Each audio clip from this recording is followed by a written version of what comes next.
Hola a todos, bienvenidos a Toma Notax, un espacio para ustedes para platicar temas de carácter contable y fiscal. El día de hoy vamos a platicar respecto de las generalidades para el reparto de dividendos. Los invitamos a suscribirse a nuestro canal de YouTube como KGFM y a nuestro Spotify como Toma Notax.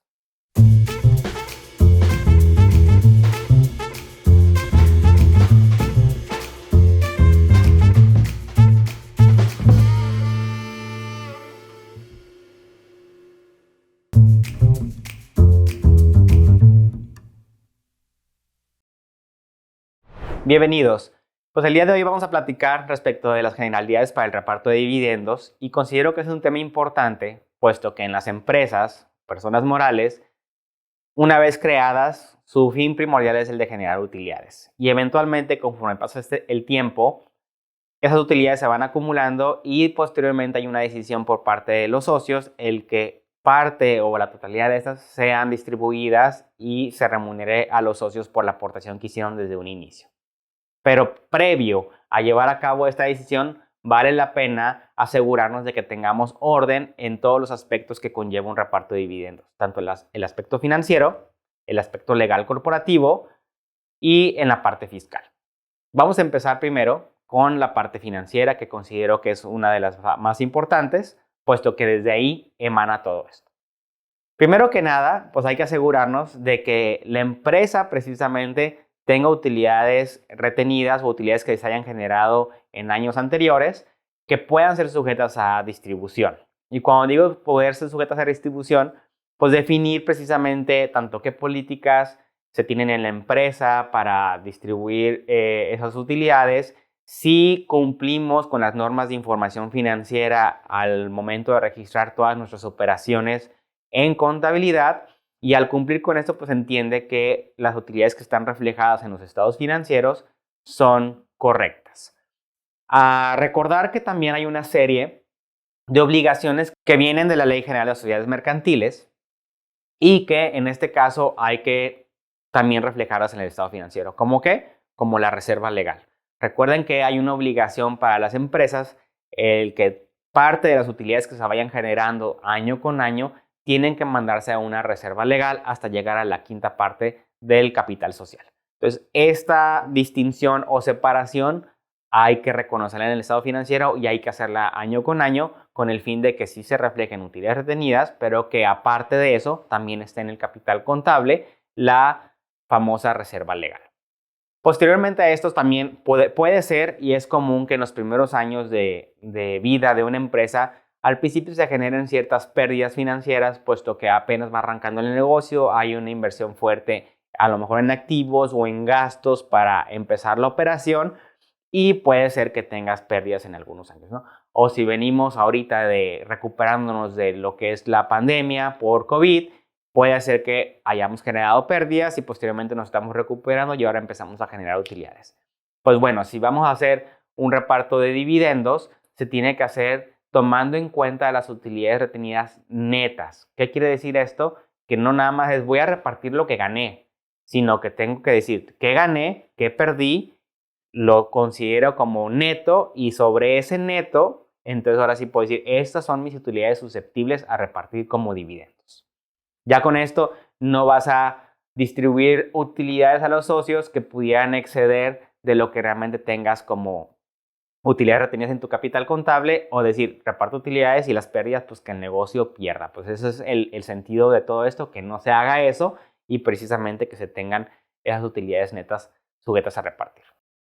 No solo basta con decir, hay utilidades, hay que distribuirlas, hay que verificar precisamente previo a la decisión del reparto de los dividendos si la empresa cuenta con el flujo suficiente para distribuirlo a los socios.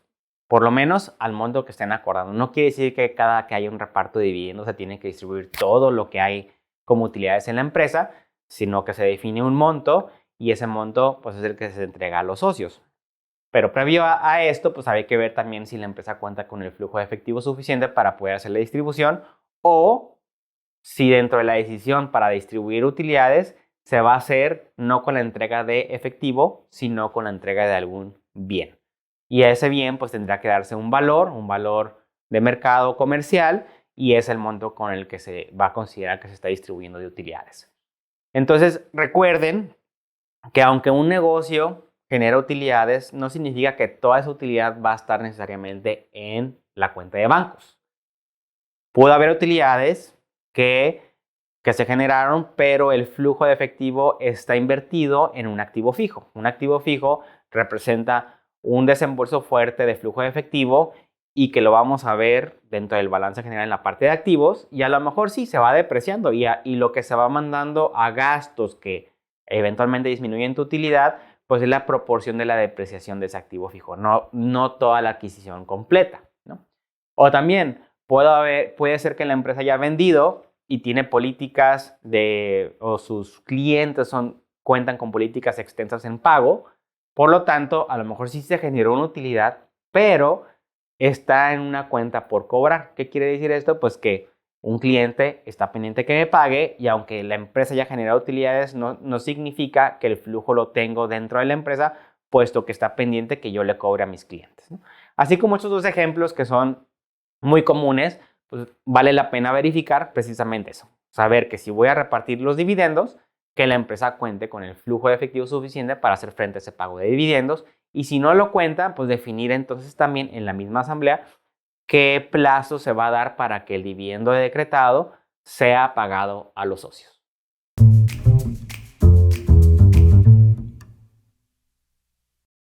Entrando ahora en la parte legal corporativa, pues ¿qué es importante tener presente para el reparto de dividendos? Primero que nada es que la empresa cumpla con celebrar las asambleas anuales de socios, en donde por lo menos en esa asamblea anual se aprueban los resultados o las utilidades que la empresa tuvo el año previo, ¿no? Es común ver que una entidad mercantil tiene años de vida y que no, hasta el momento en que quieren repartir dividendos, que es un evento que tiene que plasmarse en un acta de asamblea, pues se dan cuenta, o el abogado que lleva a cabo el servicio o el notario pues dice, oye, pero sí, ¿qué vas a repartir? Y de lo que vas a repartir, pues yo no veo un precedente en asambleas previas para indicar que esas utilidades que generaste en el pasado sean correctas y que fueron aprobadas por la asamblea de socios. Entonces aquí vale la pena tener presente esto, y año con año, conforme se tengan los resultados de la empresa en cuanto a utilidades o pérdidas, se haga la asamblea de socios y se aprueben las pérdidas y se aprueben las utilidades, para con esto continuar. Y eventualmente cuando haya una asamblea para repartir dividendos, se indique, ya fueron aprobados los resultados de años anteriores, tenemos un monto total de utilidades X y esto es el que sería sujeto a repartir. Entonces, primero que nada, asegurarnos de que tengamos las asambleas de aprobación de resultados que se celebran año con año. Número 2, pues sí, también hacer una asamblea especial, o pudiera ser en la misma asamblea anual, en donde los socios acuerdan que se va a llevar a cabo un reparto de dividendos. Y ese reparto de dividendos, recuerden que siempre tiene que ser en la proporción de la participación de cada uno de los socios, a reserva que los estatutos sociales indiquen algo contrario. Si nos indica que algún socio va a tener ciertos dividendos preferentes o algo por el estilo, en teoría todo va en la proporción de su participación en el capital social. Entonces no puede decir que al socio 1 le vas a distribuir más que al socio 2 si ambos están al 50% en la participación accionaria. Entonces aquí tiene que ser siempre en la proporción, y el dividendo se distribuye siempre al propietario del título accionario, ¿no? Entonces eso debe estar en una asamblea. También recordar que el capital social que se supone que aportó el socio debe de estar exhibido o pagado. También es común que a veces se crean empresas, se deja el capital social inicial, pero nunca es exhibido o pagado por los socios, y se tiene ahí como una cuenta por cobrar, empieza la operación y se tiene. Entonces, para tener realmente un derecho al reparto de dividendos, el capital social debe estar aportado. Entonces, también tomarlo en cuenta. Ahora, ¿qué otro aspecto legal corporativo? Lo mismo que ya comentaba en la parte financiera. Tener presente que hay una obligación de la separación de la reserva legal, y eso pues también debe de plasmarse en el estado financiero, que también va a ser aprobado por los socios y que de ahí van a repartir los dividendos. También como regla corporativa o legal, me indica la Ley General de Sociedades Mercantiles que si voy a repartir dividendos, previo al reparto, tengo que amortizar pérdidas. Es decir, si yo generé pérdidas en el pasado y tengo utilidades futuras o tengo una mezcla de utilidades y pérdidas, entonces lo que va a ser sujeto a reparto de dividendos es el resultado neto de restar a las utilidades las pérdidas que se hayan generado y sobre ese neto, entonces sí, voy a definir el monto a repartir de dividendos correspondientes, ¿no?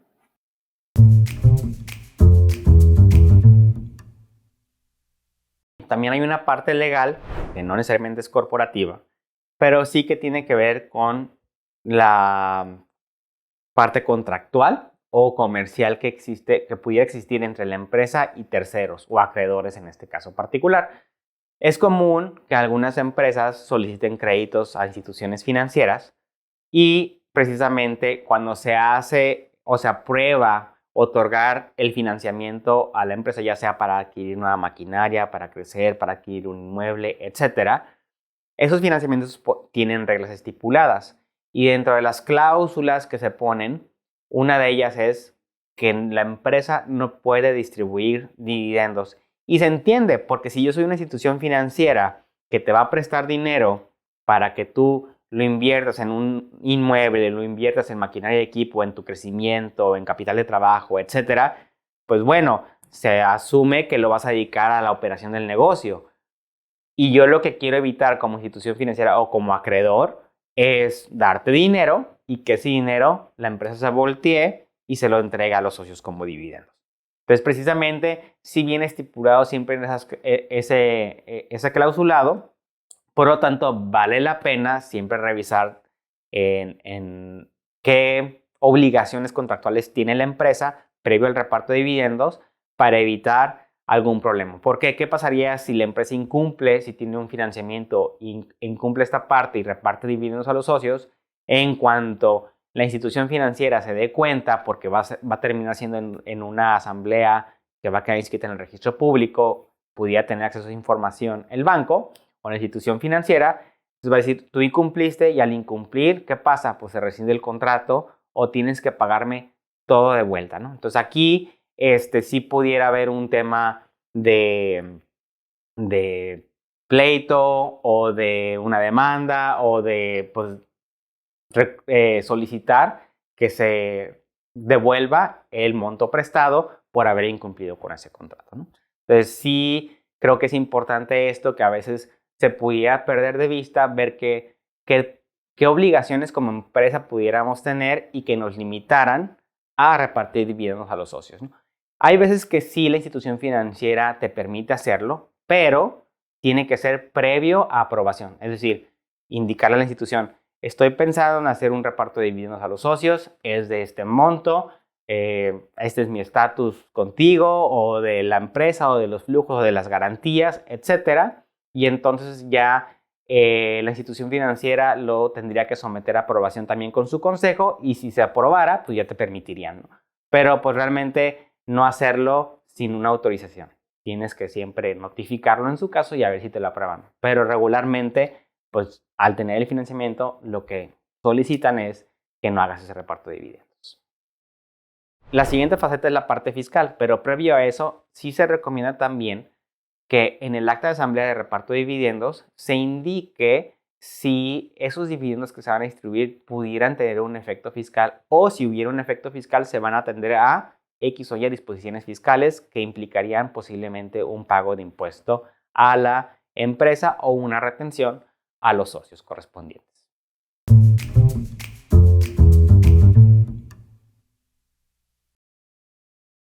Un tercer punto a tener en cuenta para el reparto de dividendos es si ese dividendo que voy a pagar a los socios tiene un efecto fiscal. Recordarán que, bueno, para efectos fiscales, las empresas o las personas morales generan una cuenta fiscal que le llamamos cuenta de utilidad fiscal neta, que en pocas palabras es las utilidades que se han generado por la persona moral en el pasado y que ya pagaron algún impuesto, en este caso corporativo. Entonces se lleva un control de esa cuenta y si la persona moral al momento de repartir dividendos, el saldo de la CUFIN, que le llamamos coloquialmente por sus cifras de cuenta de utilidad fiscal neta, es suficiente o es mayor al monto de reparto de dividendos, entonces la empresa puede distribuir el dividendo sin que esto implique que va a haber un impuesto corporativo o que va a tener que pagar un impuesto a la persona moral, ¿no? Pero, ¿qué pasaría si precisamente si hay utilidades financieras que son sujetas a repartir, pero la persona moral no cuenta con utilidades fiscales netas suficientes o el saldo de la CUFIN?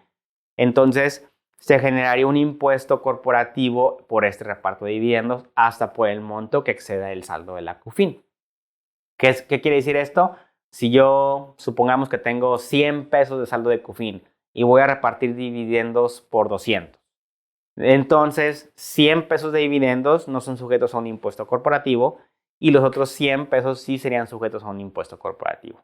Ahora bien, la ley de ICR me dice que en el caso de dividendos que no provengan de CUFIN, tengo que multiplicar esos 100 pesos por un factor, que es el 1.4286, que prácticamente lo que hace es piramidarme la base del impuesto. En este caso son 100 pesos a 142.86 pesos.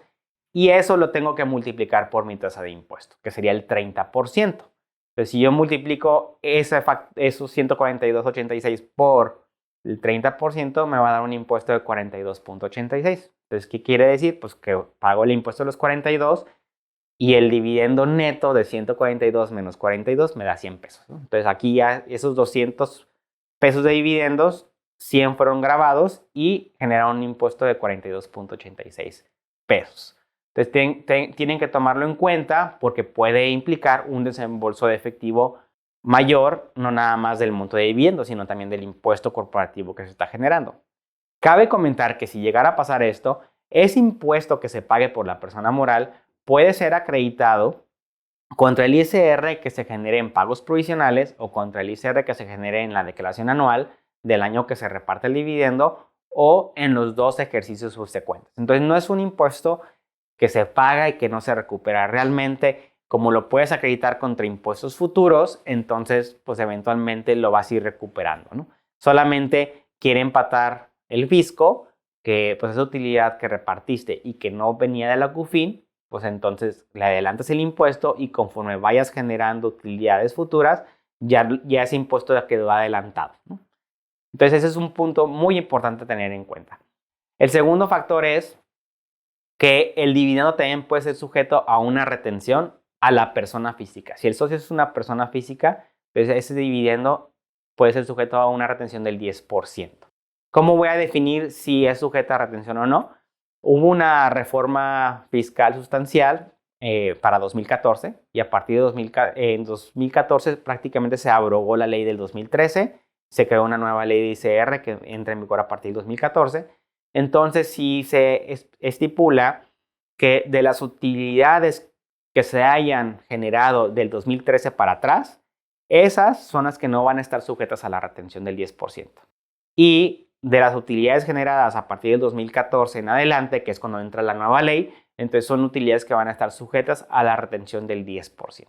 Entonces, ¿qué se vuelve muy importante aquí? Que dentro de las dos etapas previas que ya platicamos, que es la parte financiera y la parte legal corporativa, es que se identifique si las utilidades que voy a repartir de qué años provienen. Y ya cuando hablo de esto es de las utilidades netas, es decir, si yo generé pérdida en el año 1, utilidad en el año 2 y utilidad en el año 3, pues ver si la pérdida, qué parte de mi utilidad del año 2 y 3 absorbe, ¿no?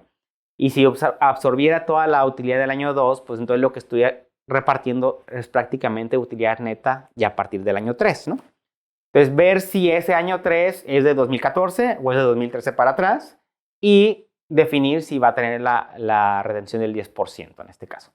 Entonces, si ese control u orden de aprobación de resultados año con año, identificando de qué año proviene cada utilidad y o pérdida o el efecto neto, pues me va a ayudar a que tanto en mi estado financiero esté bien identificado, tanto en mi asamblea de socios de aprobación del reparto de dividendos podrías estipular qué porción de utilidades proviene de utilidades de 2013 para atrás y qué porción de utilidades proviene de 2014 en adelante. Ya queda todavía más documentado. Y ahora sí, cuando le des el efecto fiscal, pues tienes el soporte correspondiente, que son tus estados financieros y tu asamblea de socios, para definir qué es lo que está sujeto a retención o no.